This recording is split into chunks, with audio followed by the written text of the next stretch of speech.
Hindi raw pipirmahan ni Pangulong Duterte ang panukalang 2019 national budget na naritipikahan ng Senado at Kamara kung lalabas itong iligal. Sa gitna yan ng issue na may ginalaw pa umano ang Kamara sa panukala matapos itong maratipikahan. Sabi ni Senate President Tito Soto, paglabag sa konstitusyon ang ginawa ng Kamara.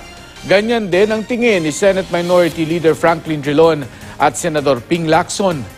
Mamaya pupulungin sila ng Pangulo para pag-usapan ng issue. Kasamang dadalo riyan si House Speaker Gloria Arroyo.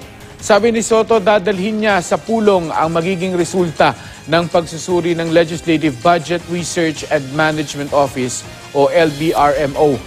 Ayon naman kay House Appropriations Committee Chairperson Ronaldo Andaya Jr., walang iligal sa ginawa ng Kamara. Idinetalye lang naman daw nila ang napagkasundo ang halaga sa Bicameral Conference Committee. Nilinaw lang din daw nila kung saang distrito mapupunta ang pondo at kung sino ang magpapatupad ng mga proyekto.